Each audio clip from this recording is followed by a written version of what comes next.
¿Me pueden oír? ¿Me pueden oír? Sí, ¿no? Ok, voy a compartir ahora pantalla. Intentaré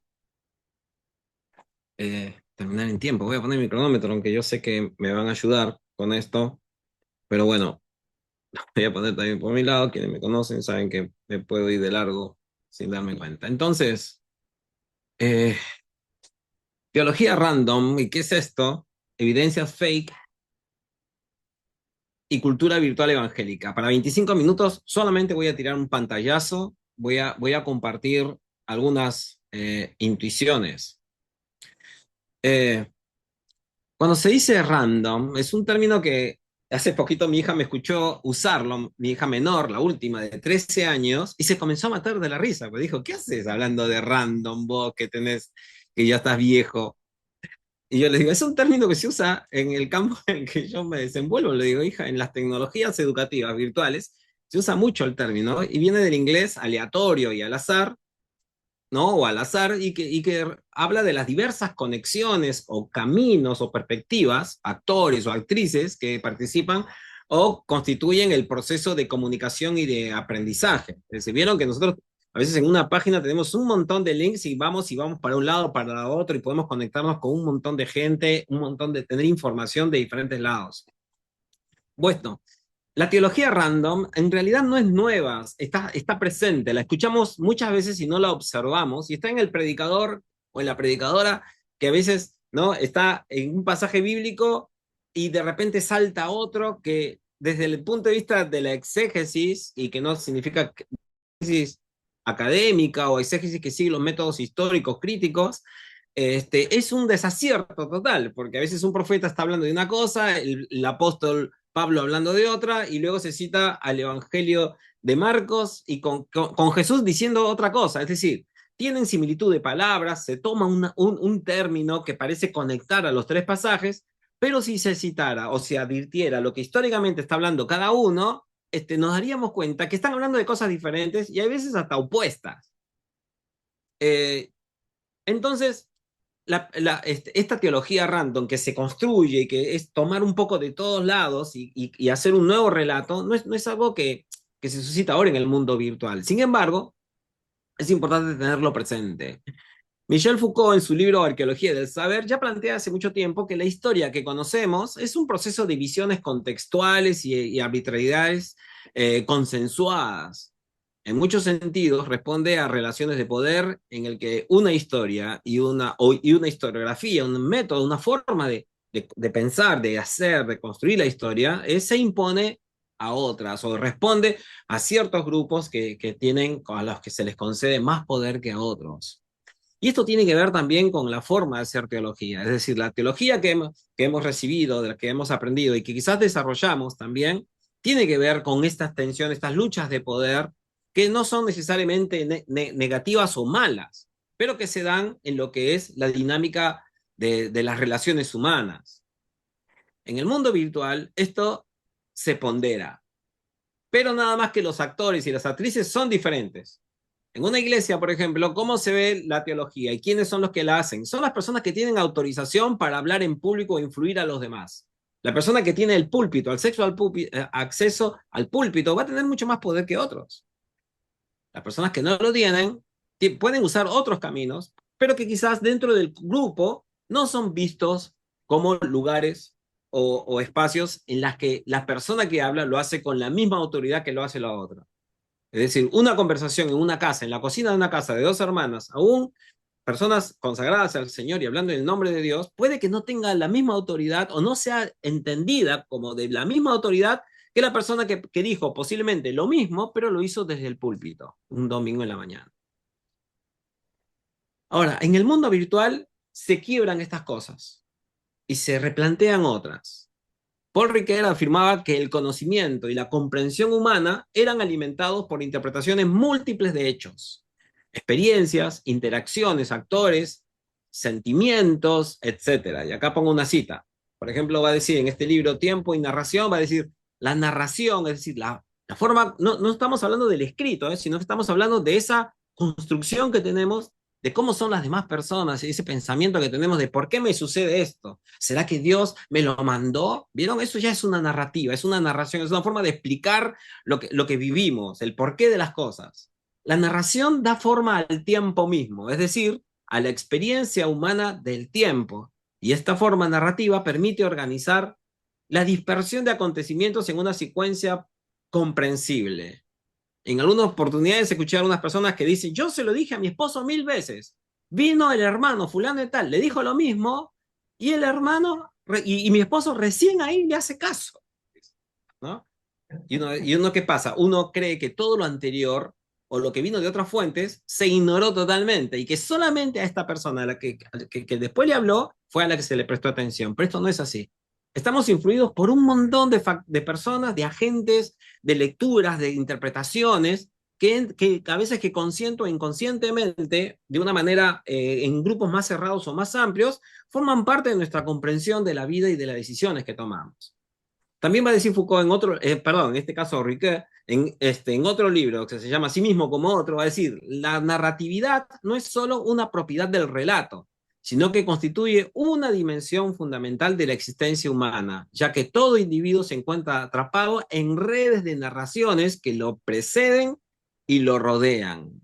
Hay muchas cosas que a veces nos decimos, bueno, se lo llevó las palabras, se le entró por un oído y le salió por el otro, o esto que vivió no sirvió de nada porque el hermano o la persona no escarmentó. No, no, no.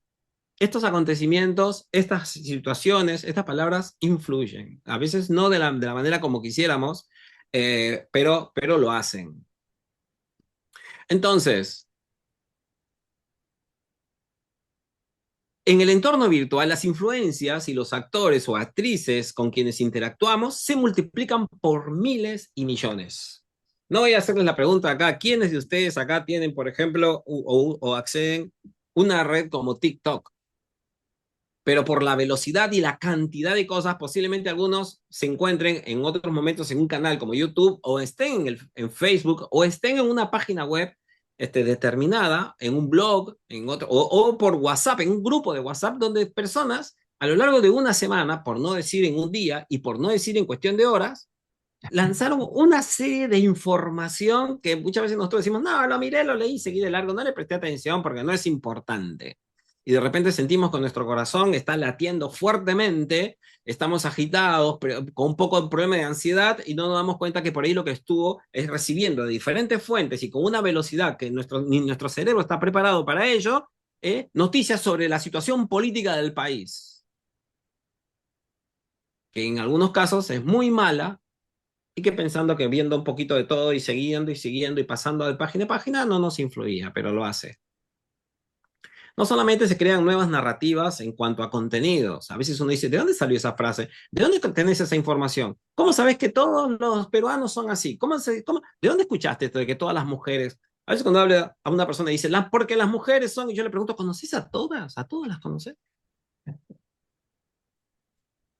Entonces, no solamente se crean nuevas narrativas en cuanto a contenidos, sino que se dan desde paradigmas y realidades o visiones de la realidad diferentes también. Entonces, lo que se dice de random significa que ahora lo que tenemos es un mundo muy grande, por eso se habla ahora, por ejemplo, de la economía del conocimiento. El gran problema ahora ya no es tener acceso a la información, sino cómo administramos la información.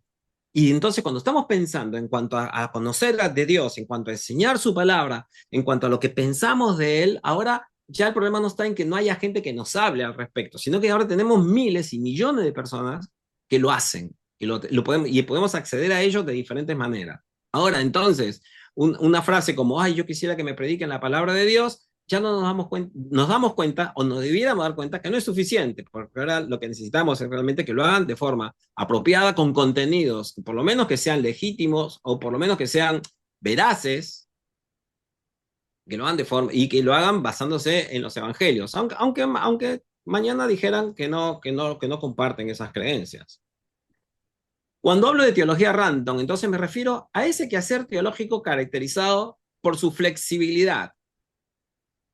Habla de un tema, al día siguiente está en otro tema, en un mismo blog, en una misma página, un mismo hermano. Estoy hablando de esos versículos bíblicos que nos llegan en la mañana, que a los hermanos o hermanas, por bendición o no, nos mandan temprano, y que a veces uno mira y dice, pero acá dice la mitad.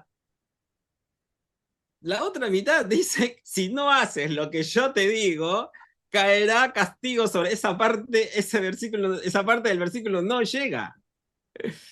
Eh, la flexibilidad también tiene que ver con la forma como se desarrolla. Es decir, ¿quién pensó antes recibir un mensaje en solamente una vista, un flyer así tan chiquito, un pensamiento con tantas cosas que a uno a veces lo satisfacen? El pan diario, ¿se acuerdan de antes? No sé si alguno recibió. Era una hojita así chiquita con la que uno decía, eres un despertar. Bueno, hoy no se lee de la misma manera, y no hablo del pan diario, sino diferentes formas de quehacer teológico, rápidos, con mucha creatividad, con mucha imagen, con mucha sonoridad, y que representan una lógica fragmentada y aleatoria, pero que nosotros no la vemos así. El Señor hoy te bendecirá, te prosperará, llenará tus caminos de, qué sé yo, lo que a vos te guste. Y uno guarda eso, se lo lleva y se va, no con ese versículo, sino se va con la imagen de que Dios es un Dios de prosperidad, es un Dios que mejora. Se fragmenta, es aleatorio porque a veces se toma de un lugar, se toma del otro, donde dos o tres estén reunidos en mi nombre, ahí estaré yo en medio de ellos. Entonces empezamos el culto diciendo, el Señor prometió, qué sé yo, pero hay en ese pasaje de Mateo, te está diciendo que va a estar para juzgar al que se mandó una macana. No es un pasaje optimista y prometedor para decir, ay, sí, sí. Pero bueno, ¿cuál es la particularidad del random? Que también es espontánea. Sale de la sistematización tradicional. Biblia, Dios, revelación, Sagradas Escrituras, si antes es la Biblia, ya no se preguntan esas cosas. Tratan otras temáticas y muchas veces que están dando vueltas en la cabeza de la gente por alguna razón también. Esto no es, esto no es neutral, no es que, bueno, se nos ocurrió de la nada, porque existe una nada y de repente estamos tratando temas. Ahora vamos a hablar un poco de los contras que tiene esto y esas miradas ingenuas que hay sobre la tecnología. Ahora, la teología random también, que es aleatoria, esa que viene de diferentes lugares, está basada en información que puede ser verosímil. Juan José Barreda hizo un pacto con el... Perdón, no lo voy a decir. Lo voy a decir también porque hay algunos de... Juan José Barreda se ha hecho multimillonario.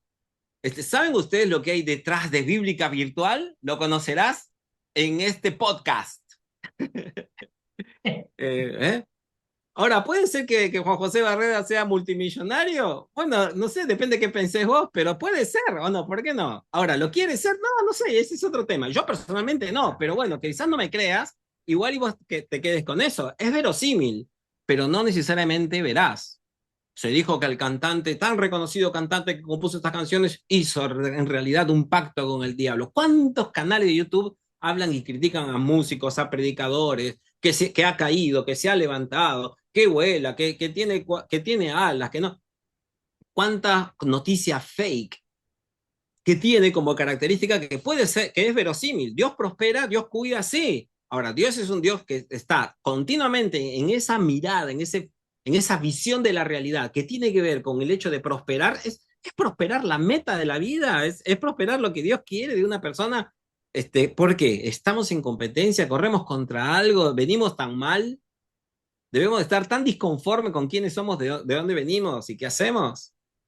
Puede ser verosímil, es decir, puede ser creíble, como lo puede ser un cuento, una historia basada en algo que uno ficticio, que uno está generando, pero no por eso es verificable, no por eso sucedió tal cual. Entonces, la teología random es ágil en términos de difusión, por eso es breve, por eso va muy al meollo del asunto. Y acá ustedes verán que muchos de nosotros, los conferencistas acá en Bíblica Virtual, venimos de una cultura o de otra porque empezamos dando vuelta a la careta, di cuenta cómo se hizo, qué sé yo, y cuando ya tenemos que ir al tema, ya nos quedan 2 minutos y ya se está acabando la conferencia. Y además, nos ofendemos, porque yo me ofendo, ¿eh? Cuando nos cortan, porque nos dijeron 25 minutos y nos enoja que nos corten, porque venimos de una mirada diferente de lo que era el quehacer, eso, el quehacer teológico. La prédica de 1 hora, la exposición de todos sentados sin interrumpir, el santo a los niños que hacen que lloran o que gritan o que corren, ¿no? y esa mirada prejuiciosa hacia el hermanito que llevó un caramelo porque le dio tos y necesita un caramelo de miel sí o sí para dejar de toser, pero no hay que hacer ruido porque la palabra se está predicando, ¿no?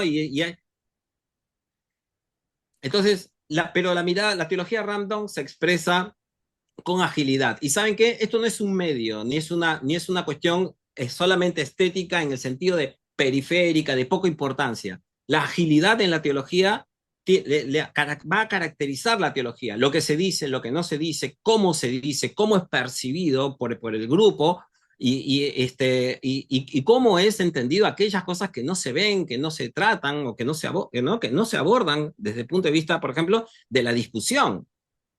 Entonces, es desarrollada en espacios virtuales. Y sí, básicamente, cuando estoy catalogando yo a la teología como teología random, estoy hablando de una teología que básicamente responde a la cultura virtual, que no ve a las plataformas ni a las redes sociales como puros instrumentos a los cuales nosotros podemos llevar a donde querramos. Eso es una ingenuidad en la que muchos de nosotros probablemente por un tiempo caímos o porque respondía a ciertas formas en las que se suscitaban. No es lo mismo hacer teología por Twitter que hacerlo por Facebook, que hacerlo por TikTok, que hacerlo en un canal de YouTube o que hacerlo en una web.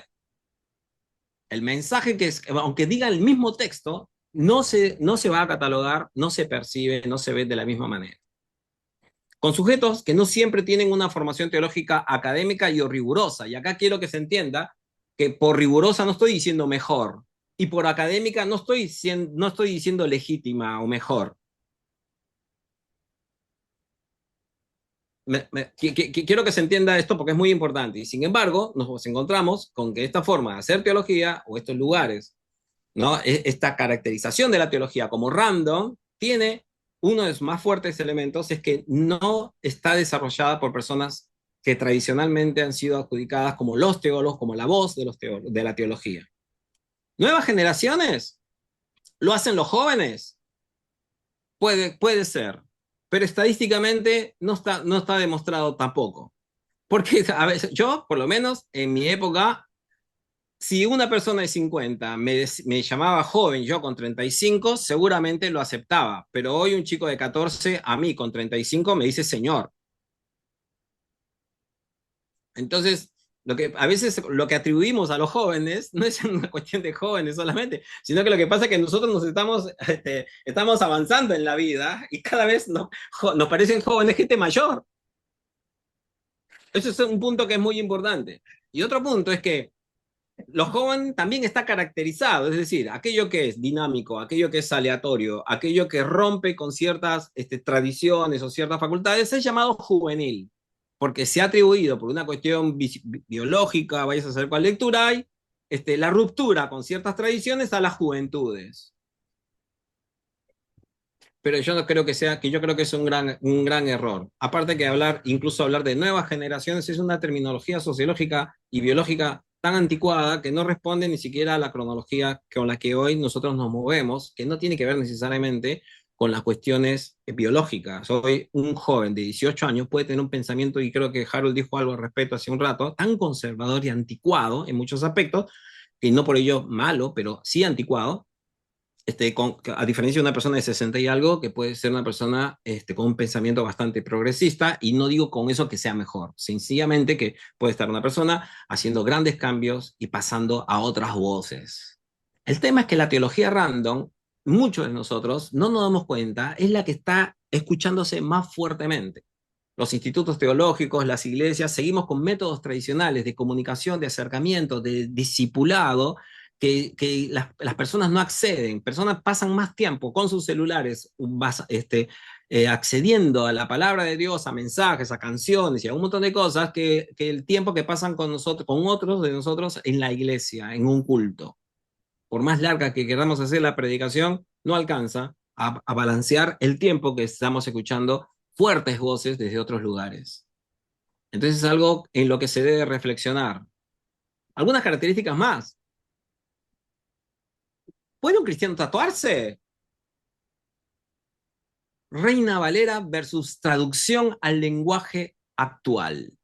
En un mismo blog, un mismo grupo de personas, en un mismo espacio teológico, Las temáticas pueden ser tan diversas como estas dos y no estar ni siquiera necesariamente vinculadas entre ellas. En un blog, en un podcast, en un espacio, en un canal de YouTube, o la persona que busca en las redes sociales una predicación sobre un tema, puede que se encuentre con que hace un rato nada más estuvo viendo videos sobre qué piensa Dios sobre el tatuaje.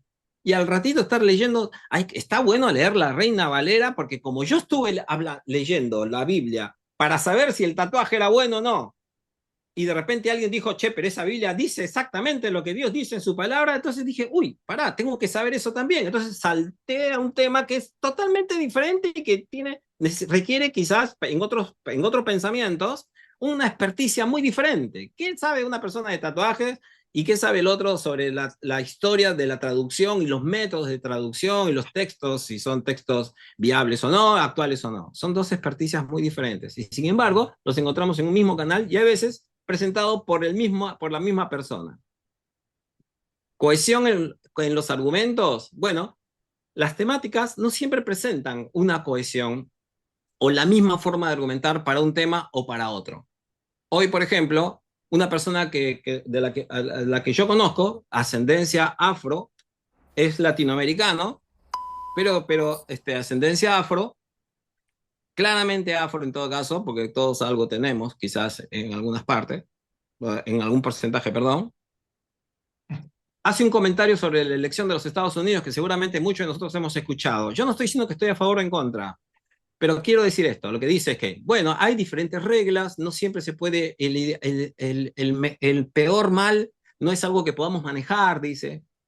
Sin embargo, dentro de todo, por lo menos ahora se ha elegido a un presidente que no está en contra de los principios bíblicos, porque seguramente, lo cual tampoco es así, pero bueno, manifiesta estar en contra del aborto, de las leyes contra el aborto y algunos otros temas que ven esto.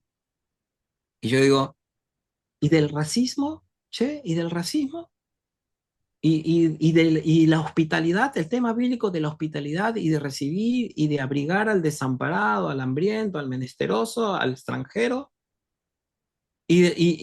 ¿No? Y así como ese, sobre otros temas, eh, la teología random lo que suele es parcializar y usar los mismos argumentos que utiliza para un tema, no los usa para otros. No tiene problema de saltar de temas y seleccionar perspectivas diferentes, porque en muchas maneras, y esto tiene de negativo, la teología random está hecha a la medida. Se hace de acuerdo a lo que yo ya he decidido creer, ya pienso, y lo que quiero es sencillamente difundirlo de forma más convincente. Entonces, muchas veces sí trata de temas pertinentes, y la pertinencia ya no tiene que ver con un análisis social, un análisis psicológico, o de cómo se ve la realidad, sino que sencillamente tiene que ver con el clima o con el fin de las instituciones. Ahora, suelen ser presentados en perspectivas controversiales. ¿Realmente el cristiano que sigue al Señor debe de leer la Reina Valera? ¿La traducción al lenguaje actual distorsiona la palabra de Dios? Es el formato, ¿no? La legitimidad.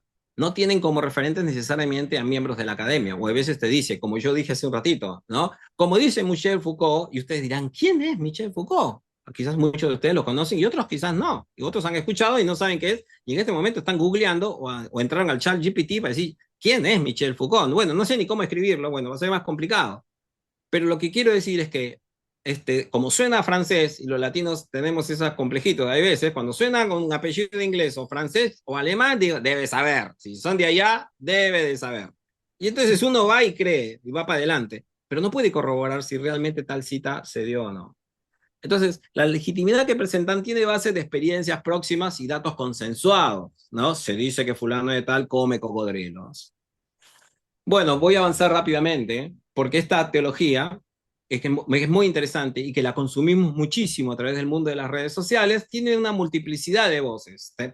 Antes habíamos leído uno o dos libros y luego teníamos como referente a un pastor y ahora conocemos a un montón de personas que comparten un montón de ideas y un montón de canales. Estructuralmente suele ser dinámica, si es que es realmente random, debiera de serlo, y sin embargo no lo son en la mayoría de los espacios que dice que son juveniles, actuales y que están haciendo bien las tareas. Vos ves siempre hablando al mismo y no lo ves interactuando con otras personas. es que muchas personas abiertas al debate realmente no lo están. Estructuralmente, entonces la dinámica de foros, debates y conversatorios se dan muy pobremente. Lo que sí se ve mucho es a una persona exponiendo en un video muy lindo, haciendo una síntesis que todos confiamos que es buena y que está bien documentada, pero que realmente no podemos corroborar. La random debiera de ser participativa, es decir, decisiones sobre temas, sobre exposiciones, colegiados o hechos en grupo, o hacer consensos, o hacer diferentes encuestas donde las personas les pregunten qué temas les es pertinente, qué necesidad quieren tener, qué otras personas pueden participar, qué puntos de vista les gustaría escuchar. Cualquier espacio de jóvenes y con formatos digitales virtuales no por ello es participativo, abierto, dialogante y amistoso.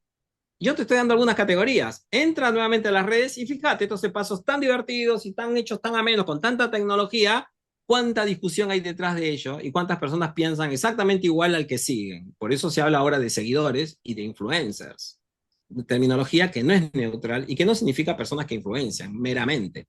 Significa, es toda una terminología de una persona líder que influye en los demás, que no es influido por otros y que tiene una línea de pensamiento bastante fuerte. Algunos gustan de ser influencia a los demás, y a mí me gustaría hacerlo también, pero quizás buscaríamos otras formas de leer el acto de hacer teología, de enseñar, de predicar, y no ser solamente de influencia, sino, por ejemplo, ser referentes o ser personas que despierten en otros la búsqueda de diversas influencias. Entonces, bueno, voy terminando porque ya nos queda pocos minutos. Ah, no, ya me terminé. Bueno, abre el juego a nuevos actores y actrices, abre las puertas de un quehacer teológico pertinente en temáticas. Mucho de esto lo estuvieron compartiendo en el día. Tiene como punto positivo también el hecho de que rompe la idea de que el verdadero quehacer teológico es solamente el universitario. Lo que ahora está pasando es que la gente está estudiando en diferentes espacios. Por ejemplo, en Bíblica Virtual o a través de podcasts o a través de canales de YouTube diversos y ya no acude específicamente a la universidad como el único lugar y tampoco legitima al teólogo o a la teóloga de profesión como la única voz. ¿Qué tiene de negativo? Bueno, ya compartí algunas cosas, pero yo creo que lo que se tiene que repensar en varios aspectos es la visión política simplista que a veces hacen, y es que al creer que porque una persona es joven, simpática, estéticamente correspondiendo a los parámetros de credibilidad, o de belleza, como pueden ser el color de la piel, la estatura, como puede ser el sexo, si es más hombre o mujer, la difusión de su canal, la forma como argumenta y cómo habla, es por eso verdadero. Entonces, una cosa es que sea verosímil y otra cosa es que sea veraz. Y yo creo que ahora el gran desafío que tenemos pasa justamente por el discernimiento y por conocer un quehacer teológico que puede ser muy bueno en muchos aspectos, pero también puede estar haciendo mucho daño a la iglesia.